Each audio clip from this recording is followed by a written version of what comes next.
You want to binge everything in sight when your blood sugar is dropping? I get it. I've been there. But the consequences of this constant binge eating habit every time you go low, the consequences are brutal. Here's what you can try doing to stop the binge. And yes, I know you don't feel in control of what's going on when your blood sugar's low. You might even have yourself convinced that you can't do anything about it, but you can. I used to binge eat during my lows. Not all of them, but some of them. And at a certain point, I realized, wow, this is having like a big effect on many parts of my life. My confidence, my self-esteem. I knew and I felt guilty and I felt ashamed that I was binge eating. My energy, I just stuffed my belly full of calories I didn't even need. My energy just would tank because it was so full, and then your blood sugar skyrockets after, and then you end up on a roller coaster because you feel bad that you overtreated the low, so you take a whole bunch of insulin, and then you're low again, and then you're on this roller coaster. That is exhausting. My weight. How can you manage your weight if every week you're consuming an extra 1,000 or 2,000 calories in food you didn't need because you binged during every low blood sugar, or even just a couple low blood sugars? Have you ever added up how many extra calories you're consuming every week because of binging during lows? It only takes 3,500 extra calories to gain 1 pound. If you're consuming even just, 7,000 extra calories in 1 month, you're gaining 2 pounds every month. That's 24 pounds every year. It adds up. It also affects your A1C, your overall time in range, your just happiness. Binge eating during lows and the mess that comes after that, that's not happiness. That is stressful and embarrassing and exhausting and ugh. Okay, but you can stop this habit. I really, truly want you to know that and believe it. I have stopped this habit in my life. I do not binge ever during low blood sugars. Here's how I changed this habit. First of all, I was just honest with myself about what this was doing to my life. I wrote it down and I didn't dismiss it. I didn't just say, well, this is part of life, taking insulin. No, it doesn't have to be. I was honest with myself. Then I changed the messages I was giving myself every time I was low. Instead of saying, well, I can't control it, it's just what happens, I started saying, you know what? You are in charge of how much food you eat during this low. You can control how much food you eat during this low. Sure, your brain is begging you to eat more, but that doesn't mean that somewhere in your head, you don't need 7 donuts to treat the low blood sugar. You know that. Even when you're low. I know you know that. Holding myself accountable for how I treat lows is the most important step of stopping the habit of binge eating during lows. I am responsible for how much I eat during this low. I can think through the desperate brain begging me to eat more. I can think through that and say, listen, I know I have probably about an extra unit of insulin on board right now. I only need 20 grams to treat this low. Then I need to sit down and wait for it to come up. You can get through that. Okay, so the next thing I did was I made a rule with myself. I will not use random foods or even the meal I'm about to eat to treat a low blood sugar. Instead, I will use medicine foods. Medicine foods are just candy or fast-acting carbs like glucose tabs or a juice box or honey or maple syrup. But I'm not choosing foods that are like part of my regular diet.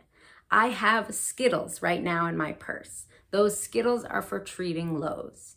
I know that I need 5 Skittles to treat a low. I have Mike and Ike next to my nightstand. Those are not for snacking on. Those are my medicine for treating low blood sugars in the middle of the night. They're my medicine foods. They're not a snack. They're not something I love to eat. I'm not choosing the candies that I just love the most. They're just medicine. And now I'm thinking of them as medicine. And nobody wants to binge on medicine. A really easy way to stop binge eating during low blood sugars is to not use food at all. Instead, use fast-acting glucose. Now, I am not a fan of glucose tabs. They're chalky and the texture is weird, and I just can't stand them anymore. But this stuff is so much better. Elevate is made with dextrose. Dextrose matches your body's glucose chemically. So you don't have to convert this into glucose for it to start raising your blood sugar. But the best thing about it is that it's so delicious. I am not kidding, this stuff is so good. Fruit punch flavor.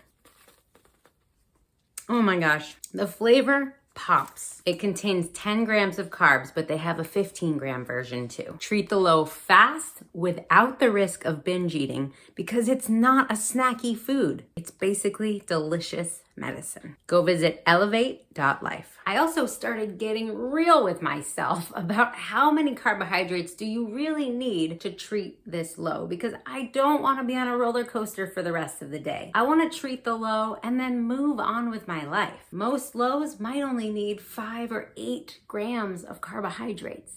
That's a few Skittles. That's 1 Starburst. That's like 2 gummy lifesavers, not the whole bag. And I get it, when you're sweating and you know you have insulin on board, it's really scary. And you feel like, oh my gosh, I might not survive if I don't go eat a whole ton of stuff. But you gotta think rationally through it. How much insulin is on board? What's causing the low? Is it an overdose? You have way too much insulin and you do need 40 or 50 grams of carbohydrate? Occasionally that happens, but most of our lows don't need all that. Most of our lows we could eat 4, 8, 15, maybe 20 grams of fast-acting carbs. Then we need to sit down and let our body digest those carbs and get our blood sugar back up. And that takes at least 15 minutes. But you can eat 2,000 calories in 15 minutes if you're not careful and you let yourself binge. And then after you treat that low carefully, you gotta distract yourself. And I don't mean go for a walk, right? Because your blood sugar's low. You gotta lay low. Here's what I do to distract myself after treating a low. I will do one of the following. I might chug a really big cold glass of water, like ice cold.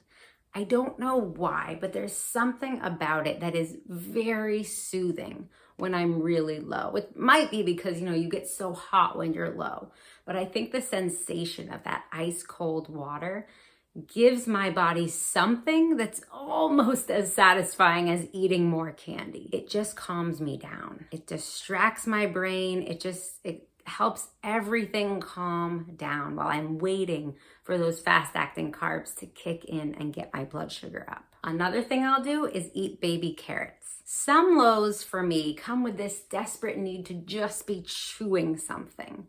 I think, maybe my brain knows, hey, if she's chewing, that means she's eating, which means we're gonna get more sugar. So I'm kind of tricking my brain. I'm doing a lot of chewing on the carrots, but I'm not really giving myself more than like 50 calories and, 7 grams of carbs. And to be clear, I've already treated the low with fast-acting carbs. I'm just using the carrots to distract my brain and give it that chewing sensation so it feels like it's getting something else. You could also do that with gum. Another simple thing, choose one YouTube video. Choose one of my videos. Choose some of your favorite music. Just close your eyes, lie down on the floor, and just let that music, let 3 songs, let your YouTube video play. After 8 or 10 minutes, you will start to feel better and you'll be able to walk out of the room and not eat more food that you don't need for that low. I teach all of this and more in this book, How to Stop Overeating During Low Blood Sugars with Diabetes. It's available on Amazon. Low blood sugars are scary. If you're having constant lows every day, even just 1 low blood sugar every day,